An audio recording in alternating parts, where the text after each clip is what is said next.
that, my analysis of the Chronicles of Narnia Prince Caspian film is complete, at least here on YouTube. This is certainly not the end. I mean, once I buy it, I'll be able to watch it over and over and really analyze it and continue to notice new things about it. And someday I'll have kids and I'll watch it with them, and they'll probably notice things I hadn't thought of before.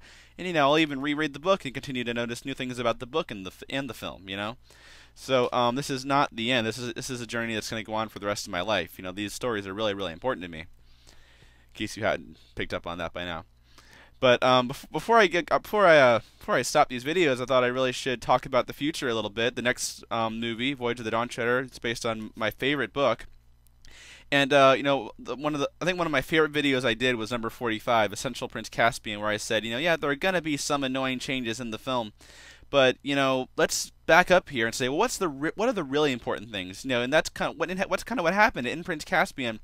Gosh, there were some really annoying changes. Susan kissing Caspian. It makes me die every time I watch it. I've died 5 times so far then. And then, Peter, his whole character, gosh, that really annoyed me.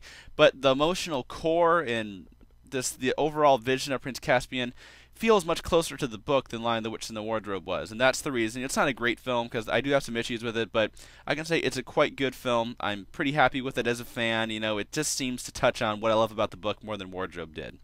And so even though I'm not going to say I forgive those changes, but I can kind of still enjoy the overall product.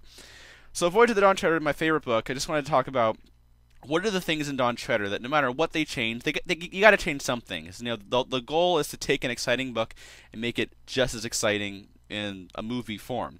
So you've got to. That's what adaptation is all about. But so what are the things that no matter what they change, no matter what they cut, no matter what they add, they have to accomplish in the Voyage of the Dawn Treader film? That's what I want to talk about in this video. The major theme that I see, the idea that is really important to me in Voyage of the Dawn Treader is it's really about a search and longing for something more. Just something lasting. In the case of Dawn Treader, something literally beyond the world. I think at some point everyone reaches an age and they just kind of go, everything I do doesn't really mean anything. In a couple hundred years, I'll probably be forgotten, and everything I did meant nothing. And I'm just this one person in the world. I mean, everyone's searching for something that means something and is lasting. Dawn Treader is really about that search. Reepicheep he's not the star of the book necessarily, but I would call him the heart of the story, in that, his whole life he's had that song in his head of where the waves grow sweet, doubt not, Reepicheep, there lies the utter east. It's been in his head his whole life, and there's a couple scenes in the book where he's just sort of gazing out to the east, wondering what's out there. I like to think that his entire life he's been looking east and just like, what's out there, and feeling like there's my real destiny is out there. And Dawn Treader is really about the search, the longing for something more, something beyond the world, and ultimately the joy of finding it at the end. This is a theme that's in other Narnia books as well. The Horse and His Boy probably the most strongly, where Shasta at the beginning says, "Oh Father, what is beyond that hill?" And he's just been this fisherman's son his whole life, and finds out there is something more out there, and actually he's Prince Kor of Archenland. He was made for something much greater than this. In the last battle at the end, Jewel comes in and says, this is my home, this is what I was made for, this is home, I'm finally where I belong, all that. And so that's a theme that you see in other Narnia books as well. But that whole theme of longing for something more, something lasting, something beyond the world, that's kind of the core of Dawn Treader for me.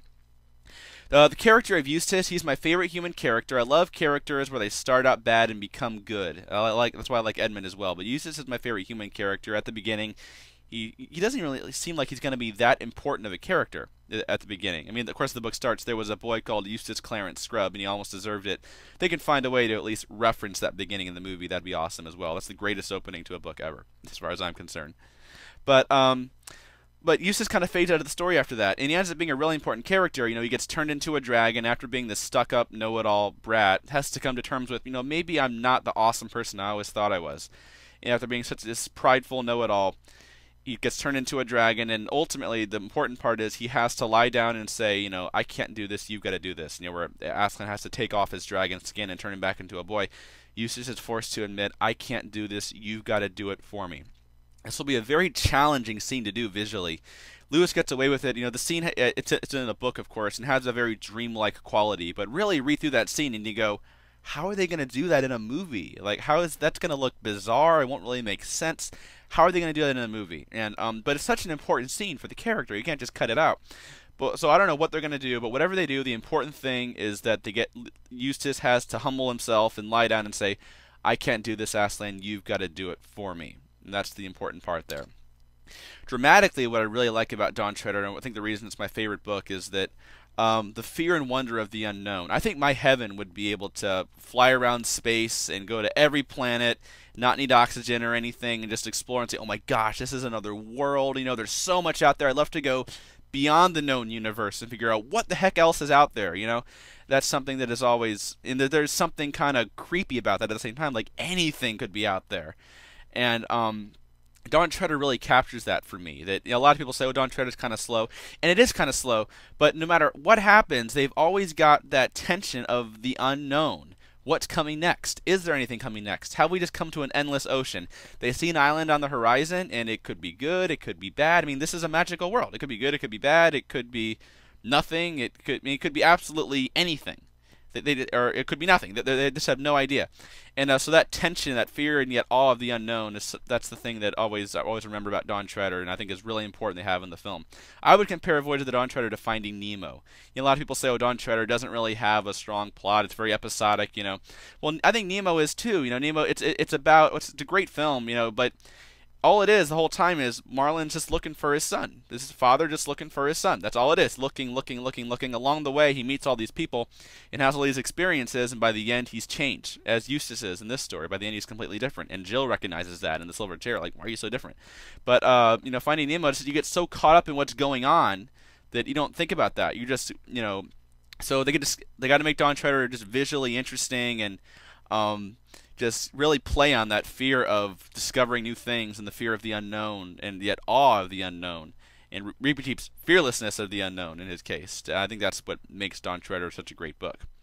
The thing that could make or break the entire series for me is at the end of the book when Aslan says, you know, he tells Edmund and Lucy they won't be coming back and says that, but I'm in your world too, but there I have another name. So important. I think this is the most overt, duh, Aslan is Jesus moment in the entire series. I mean, it takes it beyond Aslan just being a symbol for Jesus. Now he is Jesus. He takes the form of a lion in Narnia, but it says, no, you, the person reading this book, he's in your world too. This takes it beyond Narnia. You know, this is a huge step up from everything before that. And there's a lot of other things too, like, Aslan taking the form of a lamb and calling himself the great bridge builder. No, there's all these things. But the main thing is that he says, I have another name. I'm in your world too. I exist there. That's so important. It also gives the story, it's kind of bittersweet. It's like, yeah, this is the end. It won't be the same after this, but it's really not the end. It's kind of the beginning at the same time. So I think it's really important to the ending of Dawn Treader that not just be, hey, goodbye, it was fun while it lasted. That they have that kind of, well, I'm in your world too. Very important. That could make or break the series for me. But those are the things. Yeah, there are a lot of other little things I'd love to have in Dawn Treader. I have favorite scenes like Deathwater, that I love so much. But those are the main things about Voyage of the Dawn Treader. That's why I love the book, and they got to get that into the movie somehow. Whatever they change, they can't mess with any of this stuff. But the current release date for Dawn Treader is May 7th, 2010. That may change, but at the time of this recording, it's May 7th, 2010. And I'll certainly be there. Opening night, probably in costume, and I don't think I'm going to be doing videos on Dawn Treader, but I'll certainly always be watching and analyzing the news, and I'll have thoughts on it, and but these will be the main things I'll be looking for in my first review for Voyage of the Dawn Treader. These are going to be the main things I think I'm going to be discussing. There's going to be a lot of controversial issues with Dawn Treader, just like there was with Prince Caspian.